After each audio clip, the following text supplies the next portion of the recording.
વડનગર કોર્ટનો કડક સંદેશ, એક જ દિવસે 3 અલગ અલગ ગુનાઓમાં સજા ફટકારી। વડનગર નામદાર કોર્ટના મેજિસ્ટ્રેટ શ્રી કૃતેશ કુમાર એન જોશી દ્વારા એક જ દિવસે 3 અલગ અલગ ગુનાઓમાં આરોપીઓને સજા ફટકારીને કાયદાનું કડક પાલન કરાવવાનો મજબૂત સંદેશો આપવામાં આવ્યો છે। આ તમામ કેસોમાં સરકારી વકીલ શ્રી એસ.એમ. બારોટની દલીલો અને પુરાવાઓના આધારે ચુકાદા આપવામાં આવ્યા હતા। प्राप्त विगतो मुजब सुंडिया हठीपुरा विस्तार में थयेली मारामारी हतो, जेमां आरोपी ठाकुर संजयजी उर्फे कुंभाजी द्वारा फरियादी ने ईजाओ पहोंचाडवामां आवी हती। आ मामले कोर्टे आईपीसी कलम 323 અને 325 हेठळ आरोपी ने 1 वर्षनी सादी कैद અને રૂપિયા 2000 નો दंड फटकार्यो हतो। दंड न भरे વધુ 7 દિવસની સાદી कैदनी सजा निर्धारित કરવામાં આવી હતી। જ્યારે બીજા કેસની વાત કરવામાં આવે તો વડનગર શહેરમાં રિક્ષાને લઈને થયેલા ઝઘડામાં આરોપીઓ बोई लालूभाई छनाभाई, बोई सचिनभाई लालाभाई અને સુરેશભાઈ છનાભાઈએ ફરિયાદીને માર માર્યો હતો। આ કેસમાં કોર્ટે આરોપીઓને 1 વર્ષની સાદી કેદ અને રૂપિયા 10,000 નો દંડ ફટકાર્યો હતો। દંડ ન ભરે 30 દિવસની સાદી કેદ તેમજ આઈપીસી કલમ 323 મુજબ પ્રત્યેક આરોપીને 1000 દંડ અને દંડ ન ભરે વધુ 7 દિવસની કેદની સજા ફરમાવવામાં આવી હતી। ત્રીજા કેસમાં કેસિમ્પા પાટિયા નજીક બાઇક અને કાર વચ્ચે થયેલા અકસ્માતમાં એક વ્યક્તિનું મૃત્યુ અને પ્રજાપતિ દર્શનભાઈને ગંભીર ઈજા પહોંચી હતી। આ કેસમાં આરોપી બળ્યા અબ્બાસભાઈ સામે ગુનો સાબિત થતા કોર્ટે 6 માસની સાદી કેદ અને રૂપિયા 9,100 નો દંડ ફટકાર્યો હતો। દંડ ન ભરે વધુ 1 માસની સાદી કેદની સજા નિર્ધારિત કરવામાં આવી। महत्वपूर्ण है कि कोर्टे अकस्मातना केस में शास्त्रीय उदाहरण आपता संस्कृत श्लोकनु पठन कर्युं हतुं। अप्रमादो मृत पदम प्रमादो मृत्युम पदम अप्रमता न मियंते प्रमतास्तु सदामृता एटले के सावचेती अमृतनु जीवननु स्थान छे, ज्यारे प्रमाद एटले के बेदरकारी गफलत मृत्युनु स्थान छे। जे सावचेत रहे छे ते क्यारे नाश पामता नथी, परंतु जेओ प्रमादी एटले के बेदरकारी अने गफलत वाळा छे तेओ जीवता होवा छतां मृत्यु समान छे। हालनो केस उपरोक्त श्लोकनु जीवंत उदाहरण छे। आम वडनगर कोर्ट द्वारा एक ज दिवसे 3 केसोमां चुकादा आपी कायदा प्रत्ये कड़क वलण दाखववामां आव्युं छे अने समाजमां कायदानी प्रतिकारक असर मजबूत बनाववानो प्रयास करवामां आव्यो छे।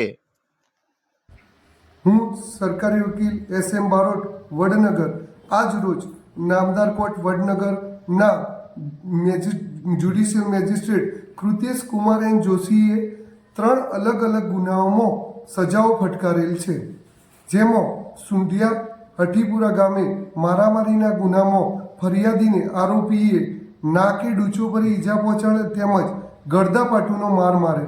તેમાં આરોપી સંજય કુમાર કુંભાજી ઠાકોરને 323 325 મુજબના ગુનામાં 1 વર્ષની સાદી કેદ તથા રૂપિયા 2,000 નો દંડ ફટકારવામાં આવેલ છે અને જો દંડ ન ભરે તો 7 દિવસની સાદી કેદની સજા ફટકારવામાં આવેલ છે।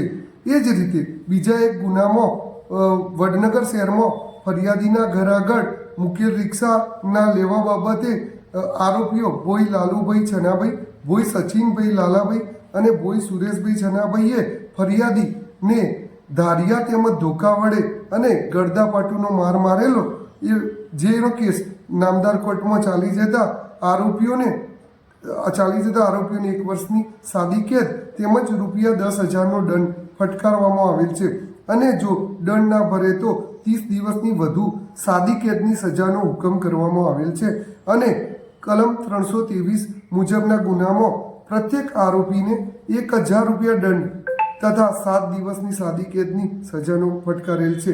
એ જ રીતે નામદાર કોર્ટે ત્રીજા એક ગુનામાં જે અકસ્માતનો ગુનો છે તે કેસિમ્પા પાટિયા નજીક થયેલ બાઇક અને કાર વચ્ચે થયેલ અકસ્માતમાં ભોગ બનનાર માલાભાઈ ગવાડિયા મૃત્યુ પામ્યા હતા અને પ્રજાપતિ દર્શનભાઈને ગંભીર ઈજાઓ આરોપી દ્વારા ગાડી ચલાવતા પૂર ઝડપે અને ગફલતભરી રીતે ચલાવતા ઈજાઓ થયેલી અને તેઓ ગવાડિયા મૃત્યુ પામેલા। તો નામદાર કોર્ટે પુરાવા અને અમારી દલીલો સરકાર પક્ષની દલીલો ગ્રાહ્ય રાખી ગુનો સાબિત થયેલો ગણી અને નજરે જોનાર સાહેદોની જુબાની માની નામદાર મેજિસ્ટ્રેટ સાહેબ શ્રી કૃતેશ કુમાર એન જોશી સાહેબે શાસ્ત્રોક્ત એક શાસ્ત્રોક્ત શ્લોક પ્રમાદો મૃતમ પદમ પ્રમાદો મૃત્યુન પદમાં અપ્રમાતા ન ભીયંતે પ્રબાદાસુ સદામૃતા એ શાસ્ત્રોક્ત શ્લોકનો ઉલ્લેખ કરી અને આરોપીને 1000 રૂપિયાનો દંડ અને 6 માસની સાદી કેદની તેમજ બીજા 5000 રૂપિયાનો દંડ એમ કુલ 9100 રૂપિયાનો દંડ અને દંડ ન ભરે તો વધુ 1 માસની સાદી કેદની સજા ફટકારેલ છે.